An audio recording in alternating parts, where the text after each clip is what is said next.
So I started the day off. I'm going to paint my lowers. Here's the paint. There's the lowers.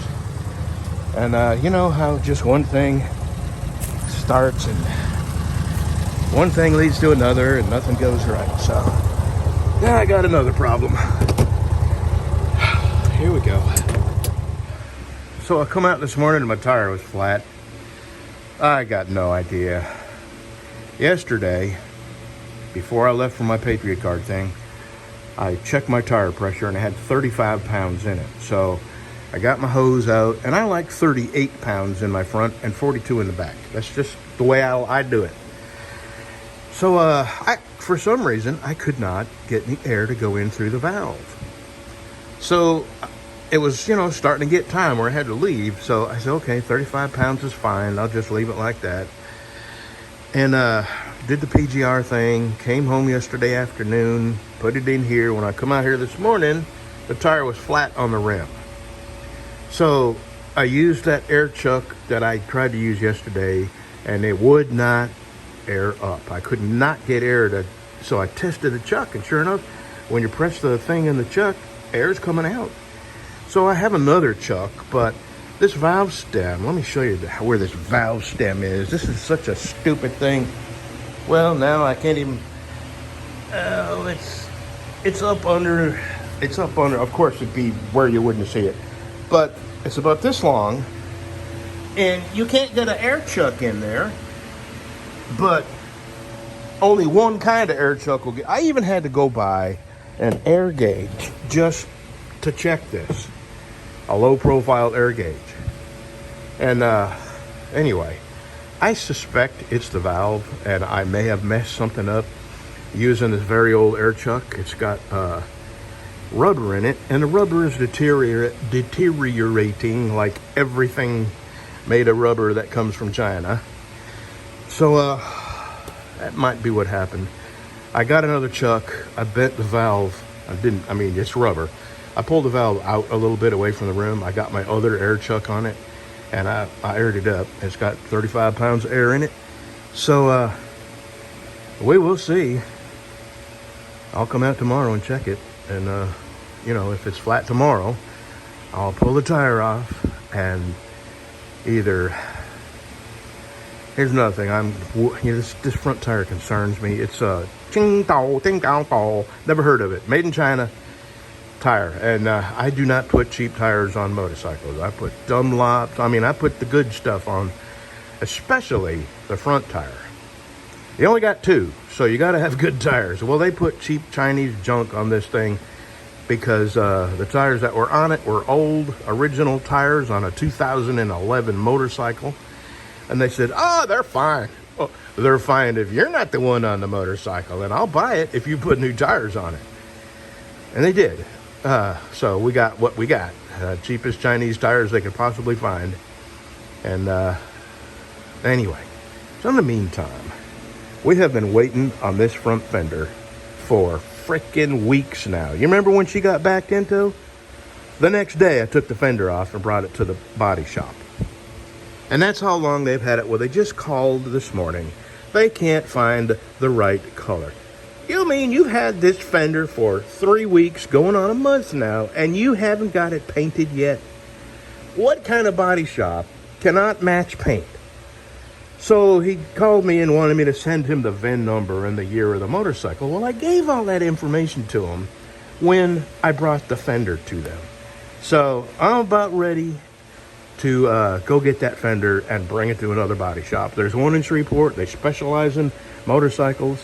It's called Paradise Custom Dreams or something like that. Remember my last bike? The one that Charlie said looked like a bass boat because it had so much metal flake in it? Well, that's the shop that painted that. And, I got a lot of compliments on that. Anyway. So I got the lowers off, if you haven't noticed. They're right there, that's them. I'm going to clean them up, put them all back together, and I'm going to see if the guy that sold me this seat will buy the lowers and my old seat. And, maybe I can get a few bucks towards the front tire because I really want to replace that front tire. All right, enough complaining. And another thing, God, I'm having such a hard time dealing with the heat. It's not really hot, the temperature-wise. It's not. Yesterday at the PGR thing, I thought I was going to die. I had just sweat pouring off of me, and nobody else was. And they're all older than me. So this steroid that I'm on, and then Entivia that I'm on, you know, the side effects are numerous. And one of them is flushing for the Entivio. Flushing, I keep feeling like my blood pressure is high. And so I keep checking my blood pressure, and it's really good. You know, I got really good numbers. So it's the Entivio that's making me feel flushed, and possibly the Entivio or the steroid that's making me have a very difficult time dealing with the heat. But I'm going to deal with it, and a little at a time. I don't want to have a heart attack. And of all, you know, on top of everything else going on. And we have a friend of ours. I won't mention her name because I didn't run this by her. But she's a friend of mine, a friend of the channel, a frequent commenter, and she's having some serious medical issues. And she just got back out of the hospital, and she's not fixed.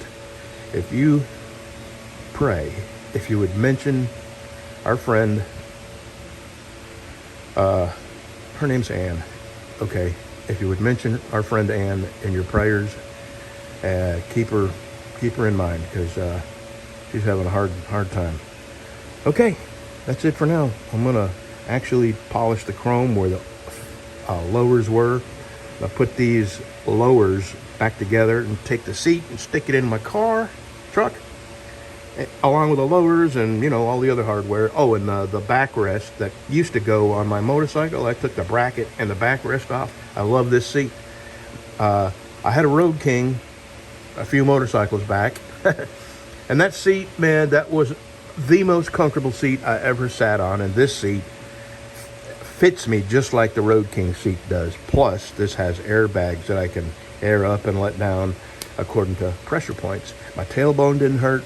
I'm really happy I got this seat. So, all right, moving on. I'm gonna polish the chrome here, get all the schmutz off it where the lower fairings were, and then I'm gonna go over there. I gotta move the truck, and that's where I'm gonna paint the new fairings purple, that color purple. Okay, same spot, but I did do something. The lower fairings that I took off, I put them on the bench. I was gonna put them back together. Then things were so screwed up. You can always tell about somebody who had something before you by the way they repaired things. The way the guy repaired those lower fairings was to wrap bread ties around some nuts that were stripped out instead of finding a new bolt and a new nut. So the amount of work I would have had to have done, because it didn't tighten up, and what it did was flop around and wear a big hole. So it's not even repairable unless you use giant fender washers and all that. And so I just threw them away. So, and the rest of the bike, the stereo system that I took out of it, the amplifier, I mean, everything that was put in here was done in an amateurish fashion. And it didn't work because it shorted out against the frame. So anyway, you know, a little bit at a time, I'm unrigging the bad stuff that the person who had it before me did. Anyway, I just went and told Charlie about her fender, and she's pissed. So today's not going to be a good day for any of us. All right, let's try and salvage the day. I was right about this seat. This seat that came off my motorcycle, I told you, it made me feel scrunched up way too close to the handlebars, and my knees were, you know, my legs were bent, uncomfortable. This seat is meant for short people. So I think I'm going to put this on Facebook myself. Marketplace, you know. So what it does is it pushes you forward. The back here is larger than normal. And then it's narrower up here, so when you put your legs down, they're not spread out as far. And, you know, for a short person, it's probably comfortable. For tall people, it's very uncomfortable. Well, mystery solved. So that's why I like that seat so much, because it's meant for, you know, taller or average people. Okay. I'm going to sell this on Marketplace. I'm going to put it on there right now. Yeah, you know, sometimes the wind just gets knocked out of your sails, and the rest of the day it's just all downhill. So the insurance company, the company that backed into Charlie and put a huge gash on her fender, I took the fender off. Yeah, we assured them we weren't going to sue and she didn't have neck pain and all that. And they wanted to keep it off their insurance. We're real cooperative. But it's getting to the point now we're both getting pissed off. It's been 3 weeks, and the guy at the body shop called me and wanted me to send them a VIN number. They're having a troubler. This is original Harley paint. It should not be that difficult to match up. So anyway, he called the body shop guy where the fender is, called me. Now, I brought the fender over there, took it off, brought it over there. I mean, you know, I'm doing 2/3 of the work myself, putting the fender, taking it off and putting it back on, and because it's got a lot of chrome and lights and trim I had to take off of it. Well, anyway, the insurance guy called me. He's over at the body shop.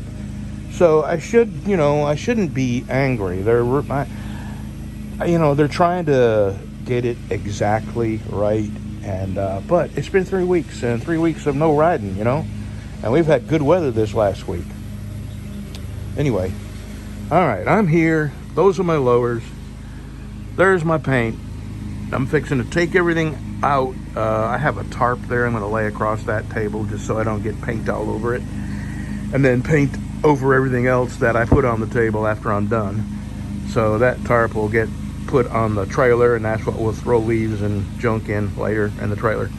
So I'm going to take these boxes, put them on fire, get my stuff set up, read the instructions. There's a lot of instructions in here about how to use this paint, and then I'm going to get started. Oh, and my headlights, my LED headlights and spotlights should be here today, so I may get to that, and I may not finish this till tomorrow. We'll see. Okay, here's my fairing components. Lower fairings. There's the stuff that doesn't get painted is right there. I have to decide what I want to do with the inside of these fairings. Did I want a purple? I don't think so. I think I want them black. And they're not a very, I know the light's kind of fighting me here. They're not a very nice black. I may get a rag and clean these up and see how they look just with the basic black plastic showing. I'll do that. Otherwise, if it's not nice, then I got to decide whether I want to paint the inner fairing black or purple. And then probably black. I've never seen the inner fairings painted another color. And, you know, this is where your feet go mostly. The brake is up here. The shifter is up here on either side, depending on what side this would be, the right side. So up here is where your foot would go for the brake. And, you know, you could end up scratching the purple.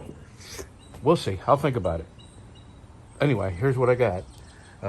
Diet Mountain Dew. That doesn't come with a kit. You got to buy that separate. And then I have Primer Gray, Harley Psychedelic Purple, and 2K Clear Coat. I'm going to get a rag and clean up inside and see what it looks like. Okay. Now I got to put about 5 coats of the Psychedelic Purple on. Very light coats. And fixing to shake this for 2 minutes. Apparently you're supposed to shake the can, because I sat here, you know, shaking for a couple minutes. And then I read the fine print and it said shake can for 2 minutes. So all that shaking and calories burning was for naught. All right, let me shake the can.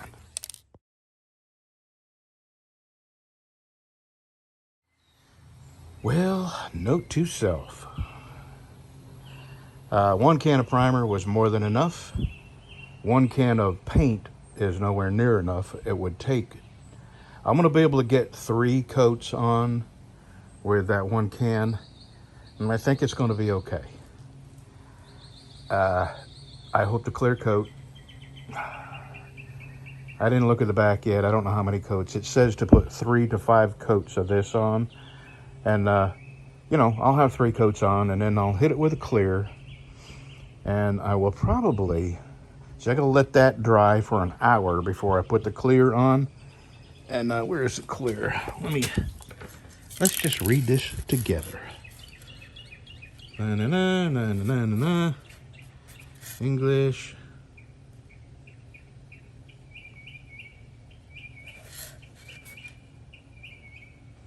"250 millimeters away is about 10 inches, or just under 10 inches, because I had to Google it."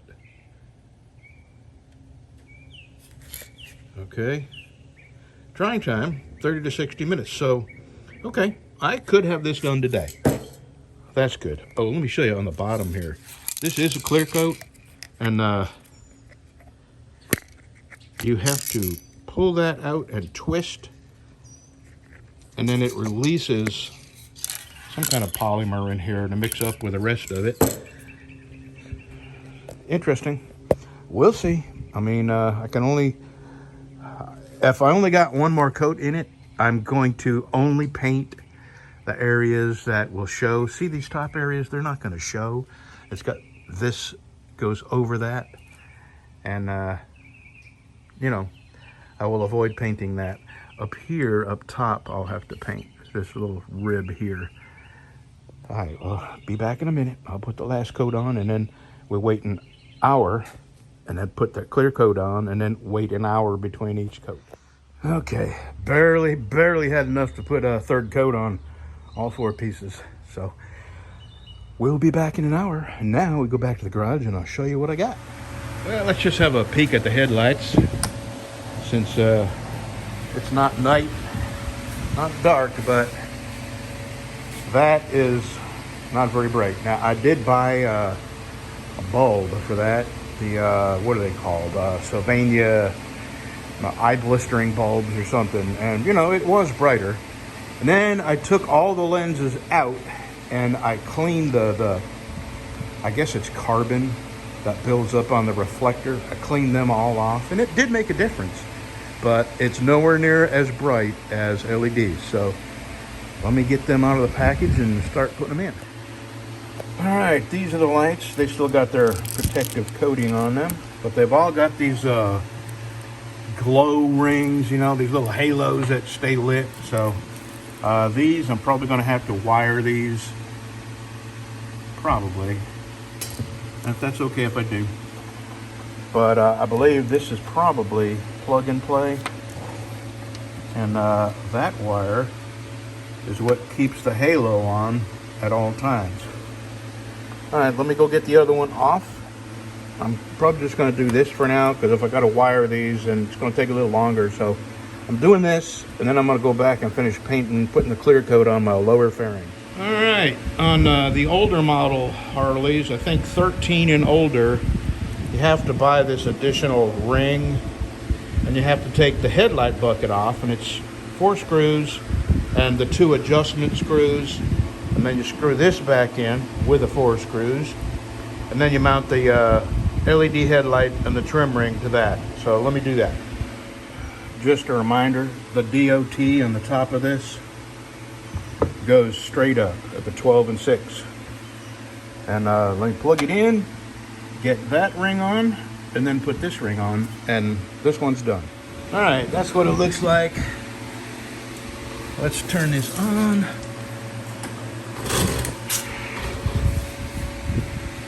Oh yeah, very nice. All right, I got to go work on my lowers, and then I'll probably come and put the other spots back in and be done with this.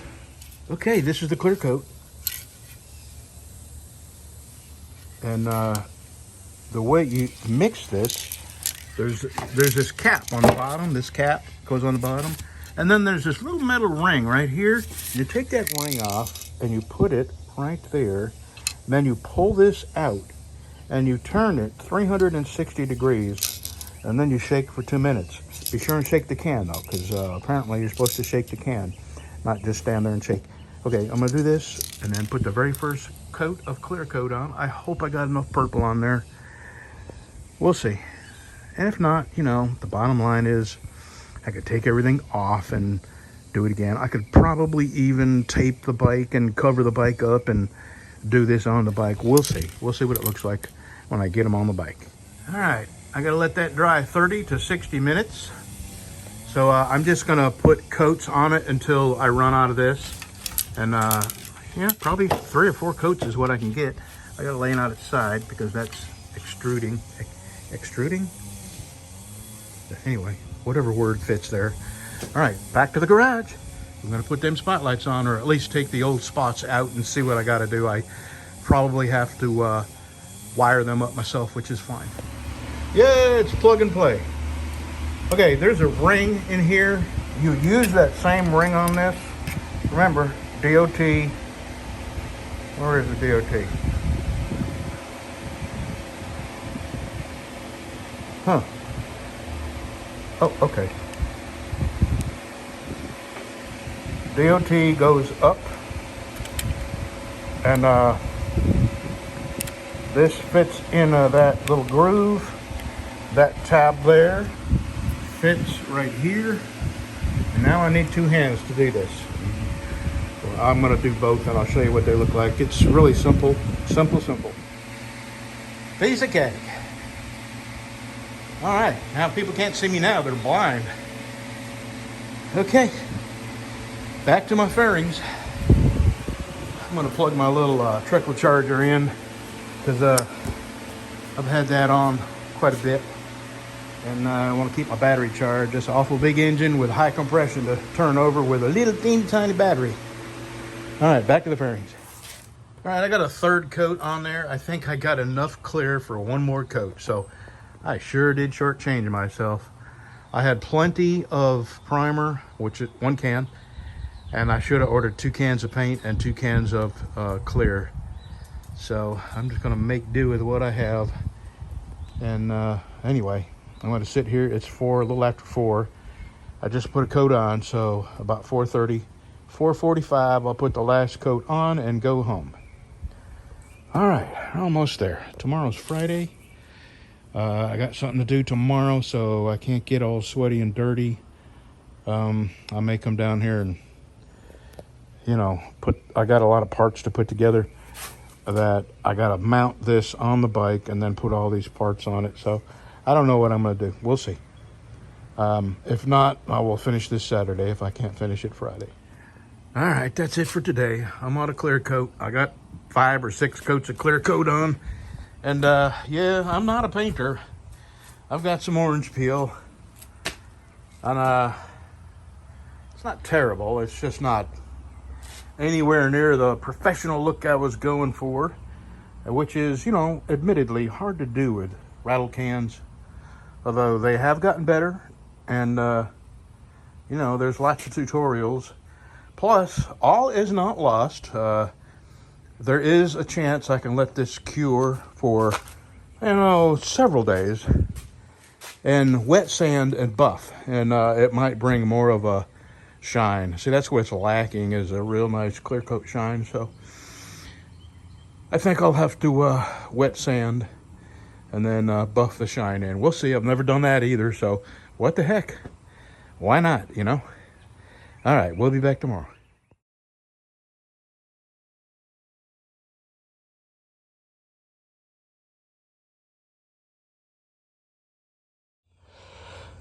Boy, that black rim, powder coated, sure does look good on that bike. I'm glad I did it. I come out this morning, the tires aired up, so it's been, you know, 24 hours. And I just checked the air, and it has exactly what I put in it, 35. So I suspect that the chuck I was using did not let this valve reseat. You know what? I think that's...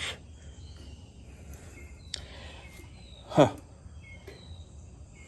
think that the little thing that sticks up out of the valve, that when you put an air chuck on it, it pushes it in and it allows air to come in, it looks bent. So I suspect, I'm going to put a new valve core. It's the valve core is what it is, but there's this brass stem that sticks up out of the valve core, and that's bent. So I may just screw me a new valve core in there, and problem solved. I'm really glad, because I sure didn't want to spend any more money on a front tire. And I've already had this off and on and off and on already. So today is another day where I have things to do outside my home, away from the home. And I put this on Facebook Marketplace, and I have 2 people who want to buy it. So that's going to offset the cost of my headlights. Almost completely, but not quite. But all right, I am almost, and I'm going to wet sand my lower fairings. I can still drive this bike without the lower fairings on. I mean, there's nothing that, the Electroglide standard comes with no fairings. So